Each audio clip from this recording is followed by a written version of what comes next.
سورہ مائدہ کی آیت نمبر 68 ہے۔ اعوذ باللہ من الشیطان الرجیم، بسم اللہ الرحمن الرحیم۔ قل یا اہل الکتاب لستم علی شیء حتی تقیموا التوراۃ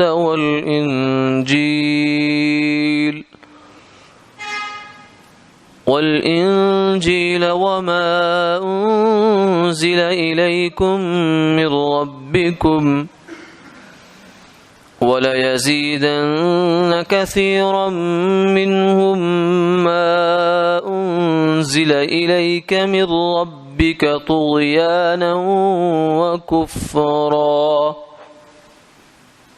فلا تأس على القوم الكافرين إن الذين آمنوا والذين هادوا والصابئون والنصارى من آمن بالله واليوم الآخر وعمل صالحا فلا خوف عليهم ولا هم يحزنون صدق اللہ العظیم۔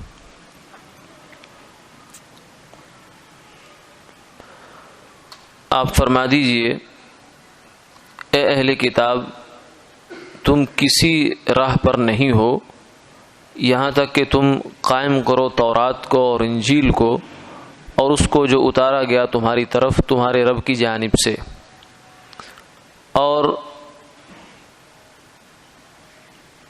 ضرور بڑھائے گا بہت ساروں کو ان میں سے وہ کلام سے جو اتارا گیا تجھ پر تیرے رب کی طرف سے، شرارت میں اور کفر میں۔ تو آپ افسوس نہ کریں کافر قوم پر، بے شک جو لوگ ایمان لائے اور جو یہودی ہوئے اور صابی فرقہ اور عیسائی، ان میں سے جو بھی اللہ پر اور آخرت کے دن پر ایمان لایا اور اس نے نیک اعمال کیے، تو ان پر کوئی خوف نہیں ہے اور نہ ہی وہ غمگین ہوں گے۔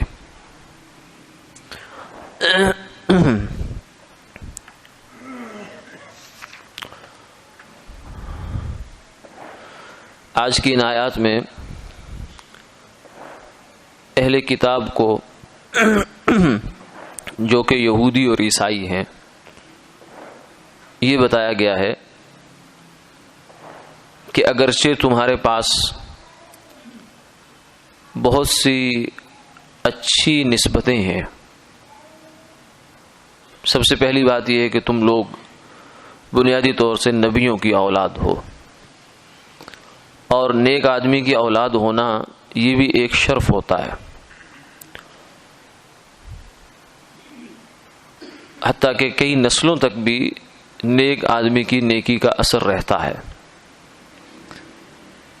اور دوسری نسبت تمہاری یہ ہے کہ تمہیں علم دیا گیا، کتاب دی گئی، اہل کتاب ہو، اہل علم ہو۔ اور تیسری نسبت یہ ہے کہ تمہارے اندر کچھ دین کی فکر رکھنے والے، ریاضت و مجاہدہ کرنے والے، ربانیون، رہبان یہ بھی ہیں،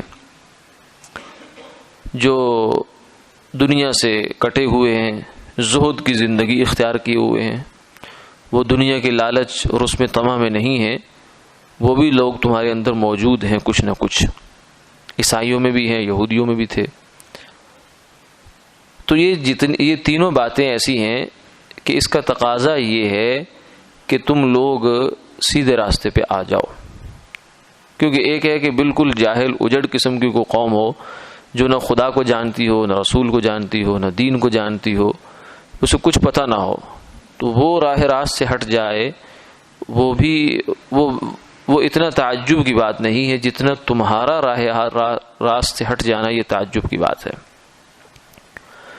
اور ساتھ ہی یہ فرما دیا کہ یہ جو تمہارے ساتھ نسبتیں لگی ہوئی ہیں، اہل کتاب ہونا اور نبیوں کی اولاد ہونا اور تمہارے اندر نیک لوگوں کا موجود ہونا جو تمہارے اعتبار سے نیک ہیں، یہ تمہارے لیے کافی نہیں ہے، بلکہ نہ صرف یہ کہ کافی نہیں بلکہ ناکافی ہے. یعنی جب تک تم ایمان نہیں لے آتے ان میں سے کوئی چیز بھی قیامت والے دن تمہاری کام آنے والی نہیں ہے. نہ نبیوں کی اولاد ہونا، نہ صاحب کتاب ہونا، اور نہ ہی اپنے اندر اپنے اعتبار سے کچھ زہد والے اور عبادت گزار اور ان لوگوں کا ہونا تمہیں کفایت نہیں کرے گا جب تک کہ تم اللہ کے حکم کو پورا نہیں کرتے. یعنی اب جو اللہ کا حکم ہے نبی آخر الزمان صلی اللہ علیہ وسلم کی تشریف آوری کے بعد ان پر ایمان لانا، جب تک تم یہ نہیں کر گزرتے اس وقت تک تمہارا یہ سب کچھ صفر ہے. یہ سب کچھ اس کی کوئی حیثیت نہیں، کوئی ویلیو نہیں ہے. اسی بات سے جو ہے وہ ایک نقطہ اور بھی سمجھ میں آتا ہے، وہ یہ ہے کہ اس امت میں بھی رہتے ہوئے اگر کوئی آدمی خوارق کا ظاہر کرتا ہے، علم بہت ہے اس کے پاس، معلومات بھی بہت ہیں اور بڑا وہ پہنچا ہوا ہے بظاہر، لیکن شریعت پر عمل نہیں کر رہا، اللہ کا نافرمان ہے، تو اس کی یہ ساری محنتیں، اس کی ساری ریاستیں، اس کے سارے مجاہدے اور ساری چیزیں وہ صفر ہیں. ان کی کوئی حیثیت نہیں ہے، اللہ کے ہاں ان کی کوئی قیمت نہیں ہے. اللہ کے ہاں قیمت جو ہے وہ اتباع شریعت کی ہے، اللہ کے حکم کو ماننے کی ہے. اس کے اگر وہ موجود ہے تو پھر یہ ساری چیزیں شرف ہیں، فضیلت ہیں، لیکن اگر وہ موجود نہیں ہے تو پھر ان چیزوں کی کوئی حیثیت نہیں ہے، چاہے وہ کچھ بھی ہو. سیدنا عمر رضی اللہ تعالی عنہ نے شام کے سفر میں ایک راہب کو دیکھا. راہب جو ہیں یہ عیسائیوں کے عبادت گزار لوگ ہوتے ہیں جو دنیا سے کٹ جاتے ہیں، شادی بھی نہیں کرتے اور بس کھانا پینا گزارے کا، اور جنگلوں میں چلے جاتے ہیں یا تنہائیوں میں چلے جاتے ہیں، غاروں میں چلے جاتے ہیں. تو ایک صاحب کو دیکھا کہ بالکل سوکھا بدن، ہڈیاں جیسے نکلی ہوئی ہیں، چمڑی جو ہے ہڈیوں کے ساتھ چپکی ہوئی ہے. تو حضرت عمر کو بہت ترس آیا، فرمایا عاملۃ ناصبہ تصلی نارا حامیہ. یعنی ایسے یہ کام کرنے والا ہے، ایسا محنتی یہ چیئے کہ جس نے اپنے آپ کو توڑ کے رکھ دیا ہے، لیکن تصلی نارا حامیہ، افسوس کی بات یہ ہے کہ جہنم میں جائے گا. کیوں؟ اس لیے کہ نبی آخر الزمان صلی اللہ علیہ وسلم پر ایمان نہیں رکھتا. تو آپ صلی اللہ علیہ وسلم پر ایمان لائے بغیر کسی چیز کی کوئی قیمت نہیں ہے. قیمت تب بنتی ہے جب ایمان ہو جاتا ہے، اور ایمان جیسے صرف توحید کے ماننے کا نام نہیں ہے، ایمان رسالت کو بھی ساتھ تسلیم کرنے کا نام ہے. اس لیے صرف توحید تو مفرد توحید تو شیطان کے پاس بھی تھی، وہ بھی مانتا تھا، اللہ تعالیٰ کو وحدہ لا شریک مانتا تھا. تو اس لیے جب تک رسالت ساتھ نہیں ہے اس وقت تک انسان نجات نہیں پا سکتا. اسی طریقے سے یہ جو سکھ مذہب ہے، گرو نانک، یہ توحید کا تو بڑا درس ہے ان کے ہاں، لیکن رسالت نہیں ہے. اس لیے جب رسالت نہیں ہے تو وہ نجات کے قابل نہیں ہے. اس لیے یہ صرف اہل کتاب سے نہیں بلکہ یہ دنیا کی ہر قوم سے یہ خطاب ہے کہ تمہارے اندر چاہے بہت نیکیاں ہوں، بہت کچھ ہو، لیکن جب تک ایمان نہیں ہے اس وقت تک اس کی لستم علی شیء، تمہاری کوئی حیثیت نہیں، صفر بھی تمہاری حیثیت نہیں ہے. آگے فرمایا کہ اے میرے محبوب صلی اللہ علیہ وسلم، آپ کی طرف جو کچھ ہم نے نازل کیا، ہمیں یقین ہے کہ اہل کتاب بجائے اس کے کہ سیدھے راستے پہ آتے، اس کی وجہ یہ طغیان اور کفر میں، سرکشی میں اور کفر میں اور آگے بڑھ جائیں گے. لیکن ایسا ہوگا، ہونے دیجئے. لا تأسى على القوم الكافرین، آپ کو اس کافر قوم پر افسوس کرنے کی ضرورت نہیں ہے. آپ کی جو ذمہ داری تھی آپ نے پیغام الہی ان تک پہنچا دیا. اب اس کے بعد وہ طغیانی کریں، سرکشی کریں، وہ جانے اور ان کا خدا.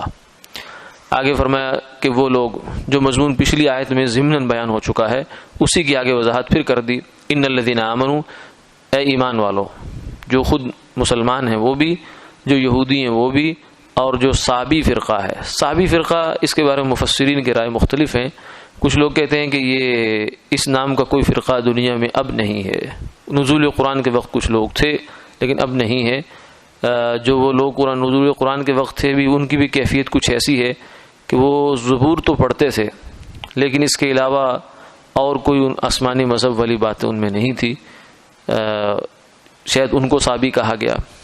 بہرحال کچھ نے کہا کہ اس سے مراد مطلقاً بددین ہے، یعنی جتنے بھی ان تین مذاہب آسمانی کے علاوہ باقی جو لوگ ہیں، جیسے بدھ ہو گئے، ہندو ہو گئے، پارسی ہو گئے، مجوسی ہو گئے، آتش پرست ہو گئے، وہ سارے گویا کہ اسی میں داخل ہیں۔